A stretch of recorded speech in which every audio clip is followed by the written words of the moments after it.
ABC Listen. Yeah! Oh my gosh, Molly, you just punched yourself in the face like really hard. Yeah, well, I'm trying to figure something out. Momo, we've been over this. If you challenged yourself to a fight, no one would win because you both had the exact amount of strength and capabilities. Firstly, I would definitely beat other Molly in a fight. That weakling. Secondly, no, that's not what I'm trying to figure out. I'm trying to figure out if I'm awake or still asleep. What? All right, Carl, let me talk you through it. I had this really realistic dream last night. I was the mayor of a city called the East Coast, which was a city on the West Coast made entirely of roller coasters. The buildings were roller coasters. The parks had roller coasters on them. And of course, everyone used a roller coaster to get to school and to work. And there I was, the proud mayor of a perfect city. I said hello to people walking down the street. I made mayoral decisions. I was so happy. It all felt so real. Except it wasn't, because then, wham! I was in my bed, not a roller coaster in sight. Carl, the dream had been so realistic.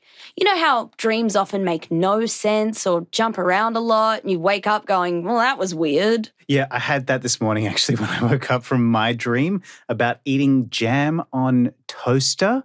Not jam on toast, Molly. I ate jam on a toaster? Right. Well, my dream wasn't like that. It was so lifelike that I woke up certain I was still in it. And now I'm thinking, if that wasn't real, what else isn't real? Am I still dreaming? How do I know I ever woke up? Oh, come on, Momo. You're definitely awake. Am I, Carl? Am I? Looks like we'll have to unpack this in today's episode. It's a philosophical quandary that'll have you losing sleep. If you're not already asleep. Today on Short and Curly, are you awake? Or is this all a dream? Hello, and today you're listening to Short, you're listening to Short and Curly. Yay! Short and Curly. Curly, curly, curly, curly, curly, curly. Short and Curly. Are these microphones real? Did I dream up this whole podcasting studio and the podcast Short and Curly? Is there really a Carl Smith? Or is he just someone my subconscious invented? People often say I'm pretty dreamy. But while Molly questions my entire existence, I'm going to throw to you listening for our first thinking question. Remember, you can pause the show here to mull this one over or debate it with those around you. Here we go. Have you ever wondered if everything you're doing and experiencing and living is really just a dream? That right now you are actually asleep? Hit pause now.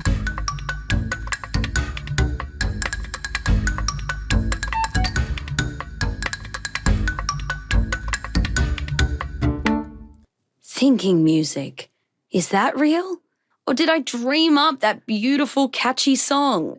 What about the Brains Trust? Surely they get what I'm talking about here, if they're even real. What if the Earth is literally just people sleeping and there is no reality? You just dream and you never wake up. Like in this real reality, we're just all people lying down dreaming. I have had dreams before where I have actually physically thought I was in real life. Such a weird thought to think right now, at this very moment, we could be actually laying in our beds doing nothing and it's like dark outside. But the weird thought is, when did you go to sleep? Either from yesterday you went to sleep and you're still dreaming from last night, or is it you've been dreaming for 2 minutes? Sometimes you might have like scary thoughts or something like that, so it's kind of like scary to think that that wasn't a dream, so sometimes you might want something to be a dream. If it was in a dream, all my dreams are completely different. It's like my routine is different. But now I know I'm not in a dream because every day things are similar. I follow a similar routine. All of my friends are acting the same. So that's how I know I'm not dreaming. I think it would be cool to be in a dream right now. Like if I was like this really old woman and everything, and I was just having this dream of like my whole life. Like what if I have had this moment before, but it was in real life, but right now it's in a dream. Thanks, Brains Trust. You've only added to my concerns. But at least I'm not the only one having these thoughts. Unless they are also a product of my amazing sleeping mind. Don't you worry, Molly. Carl, the scientist, to the rescue. Test tubes and beakers with blue liquid. Space. It's science. Now, Molly, with my lab coat on, we're going to do a bunch of experiments to prove to you that you are awake. Let's try our first experiment, which I call to smell and back. See, science tells us dreams often lack accurate smells. First, Molly, can you think of a time when you've been able to smell in a dream? I don't think so. Maybe not. Exactly. So I'm going to wave this delicious, freshly baked ginger banana cake under your nose. And if you can smell all its deliciousness wafting up your big old schnoz, it probably means you're awake. Okay, I'm ready. Wave the cake. And here we go. I'm waving. Can you smell it, Momo? It's science in action. Oh, I certainly can. Banana and ginger. Oh, I'm getting hints of cinnamon. Treacle too. Oh my gosh, you have such a good nose for ingredients. Thank you. But more importantly, huzzah, you have a sense of smell. So, experiment 1 strengthens the case that Momo ain't sleeping. Unless my dream is so real that I've been convinced by my brain that I can smell this cake when actually I can't. And soon I'll wake up and be able to really smell things and then realize that this version of smelling things was so obviously not real in hindsight. Okay, whoa, easy, Tiger. That was just the first experiment. Time for round 2 of science. I call this one, Who Called the Fuzz? Science tells us dreams often feel very fuzzy and strange. They lack detail. Like when I had my dream about jam on a toaster. I didn't get the jam out of the cupboard or get a knife out of the drawer. I just had them. So the dream was fuzzy, right? Uh-huh.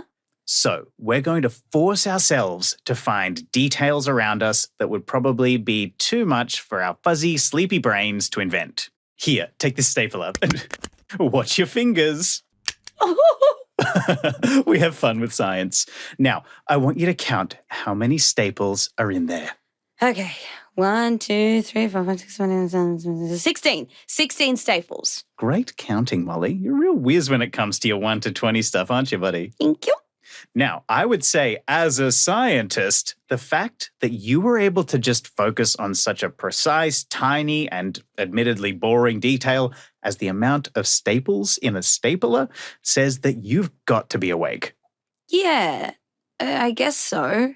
Okay, still not convinced. Can it be? A conundrum too complex for science? Looks like we're going to need to hit the emergency mat signal. I have been summoned. I see the mat signal being shone into the sky. I must grappling hook my way to Short and Curly HQ. Yeah. One more step. Yeah, I'm here. Oh, hey, Matt. What's with the voice? Oh, sorry. I think I had some falafel stuck in my throat. I definitely wasn't just doing it because I thought it was cool. Anyway, hey, you two. Thanks for answering your mat signal. I have a knowledge emergency. Molly's spiraling about whether she's stuck in a dream or if she's actually awake. Can you help her out? Oh, been there. But I'm not sure I'm the right person to answer this question. You know, you should really be talking to my friend, Eleanor. Eleanor? Eleanor? Eleanor. Hi, I'm Eleanor Gordon-Smith, and I'm a philosopher too. There's more than one? There are heaps of us. And what we have in common is that we all love asking hard questions about all kinds of things. Philosophers who think about ethics ask hard questions about right and wrong and what's good and what's bad. But there are other questions about how we know things and what the world is made up of. Yeah, the really interesting questions. How very dare you? The ethical ones are the juiciest, the tastiest, the most complicated. They are not. Philosophers ask all kinds of questions, like about what time is or about what minds are. Those are the interesting questions. Actually, I think when it comes to questions, you'll find that science has the really interesting... Get out of here. So, Molly, the reason I called Eleanor is because this isn't exactly an ethics question. It's more of a general philosophy question. And I work on some of those exact topics, and I'm ready to help Molly in this absolute crisis. Carl, the scientist, wasn't doing too bad. Yes, he was. It is a crisis, Carl. It is. If I don't get some answers about whether or not I'm dreaming, the experiments are just going to get out of hand. Next up is one where I blow up the building, and I call it Blammo, I just blew up the building. Molly the demolitioner. Bombs. Dynamite. There were no survivors. Oh, well then, I guess it's a very good thing you're here, Eleanor. I'm happy to help. And so, I will leave you with Eleanor and return to the shadows. But remember, the night is darkest just before the dawn, and I promise you, the dawn is coming. Away! Oh, that hurt. Yep. Oh, that's a bad one. Someone have a Band-Aid? Okay, so he was definitely doing a Batman voice, right? He was dressed as a bat. Classic Matt. So, Molly, what you're going through right now is actually something philosophers have wondered about for a really long time. Oh, great. So it's not just me, Carl. No, so about 300 years ago, someone else had this question. This man sat in his armchair by the fire.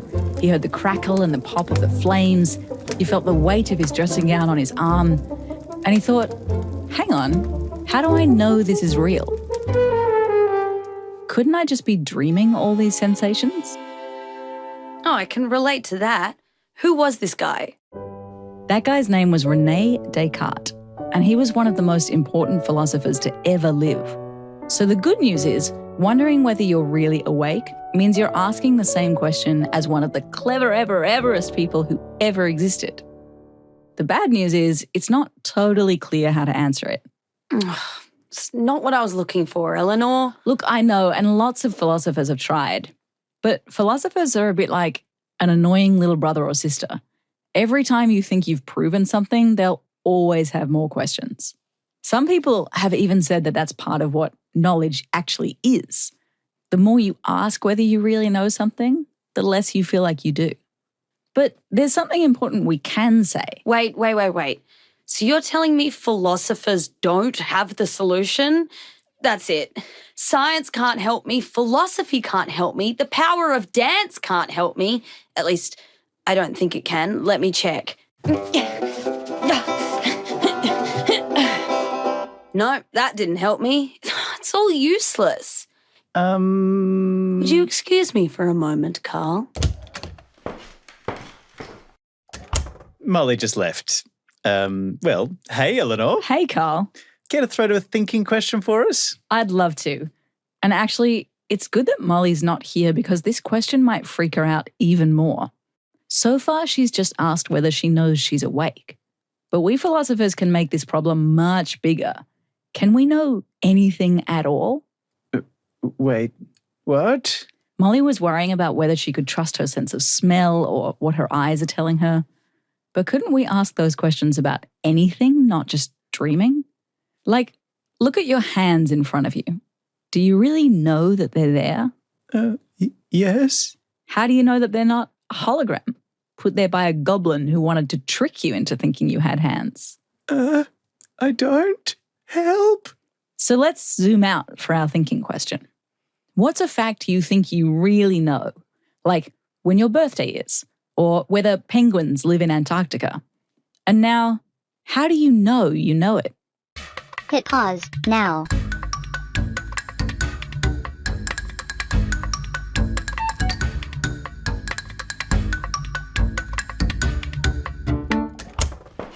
Hey, Carl. Hey, Eleanor. Oh, Molly, you're back. And you're wearing pajamas and carrying a pillow and wrapped in a gigantic fluffy blanket. Yeah, I figure if I'll never be certain whether I'm awake or asleep, I might as well prepare myself for sleep at all times. I see. What we need is the perfect experiment. The perfect experiment. Okay, what is it? Aha, I'm glad you asked because I'm still working on it. But the Brains Trust might have some ideas for us. Well, the pinch me trick is just the way you pinch yourself. And like if you pinch yourself, you know you're awake. But that might not work because you could be pinching yourself in your dream. I find there's also touching stuff. If I touch something spiky, it would hopefully be spiky. But if I was in a dream, you wouldn't feel it. Well, because I have thoughts in my head. In my dreams, I have no thoughts in my head. And also, I guess if someone hit me, I could feel the pain. But in my dream, I can't really feel the pain in my arm because you're imagining in your head. It's just like your mind, something separate to your body. Some excellent ideas there. And it has helped me come up with my next and final and perfect grand experiment. So, Molly, you and I need something we can both agree on. That would be very helpful, Carl. I think we would both agree that if you were asleep, a really big noise would wake you up, right? Yes. So, my perfect science experiment is that I will be really loud and noisy. If you're asleep, you'll wake up. If you're awake already, nothing happens, right? I actually think that might work. Eureka! So, time to whip out the old one-person band equipment. Oh, no, you don't have to. All right, we've got the drums in place and, yes, the old cymbals and, my harmonica. Bit of spit left in there. Yeah, Carl, you really don't. And a 1, a 2, a 1, 2, 3, 4. Yeah! Hashtag rock and roll. Oh, my ears, Carl, my precious ears. And so, do you feel more certain that you're definitely awake now? I thought I would, but isn't it like this big never-ending thought cycle of like what ifs? And I don't know how I'm supposed to find the truth here. Well, maybe you don't have to. Did someone say something? Yeah, I was just smothered by Molly's gigantic fluffy blanket. I'm so sorry, but it's really soft, isn't it? It's really soft. But listen, Molly, don't worry. One of the coolest things to notice as we think about this is how little it bothers us usually in real life. It's only once you turn and look at the question head on that things go all spooky and weird. One way a lot of philosophers respond to Descartes and the dreaming problem is to say, look, we don't need a way of proving that we know things absolutely 1 squillion% beyond doubt. Maybe we just need to learn to live with that little skerrick of doubt that's left. Maybe that's enough to say we know something. Maybe that's enough to live with every day. Wow. So if I can just enjoy my life while still accepting it might all be in my head, I can be happy. No. I want to be certain. There's so much we don't know. Hey, maybe the Brains Trust can help you one final time. What do you think, guys? Does it matter if we can be absolutely certain if we're awake or if we're dreaming? I would probably be disappointed if I woke up and this was a dream because the day's almost over, you're almost there, you're so close. But then if I woke up, I'd have to do it all again. Really, it doesn't matter if we're dreaming or not. We're still having fun with our friends. We're still spending time at home, like doing what we want to do in life. So I think it's good that we don't know the answer to this. It makes us think like big. It makes us have these ideas going around in our mind. It makes us be creative and open-minded. Whereas if we knew the answer to this, then everything would be different. Well, that was very philosophical of you, lovely Brains Trust. A huge thank you today to Genevieve, Grace, Alexa, Poppy, Chelsea and Sophie. They're from Linden Park Primary School in Adelaide. Maybe. Who knows if they're even real? Just roll with it, Carl. Thank you so much to our creator and producer, Kyla Slavin, and the whole ABC Kids and Family team.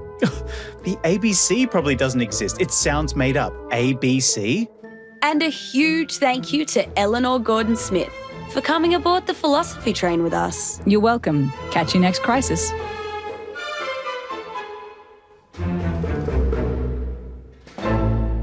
ABC Listen.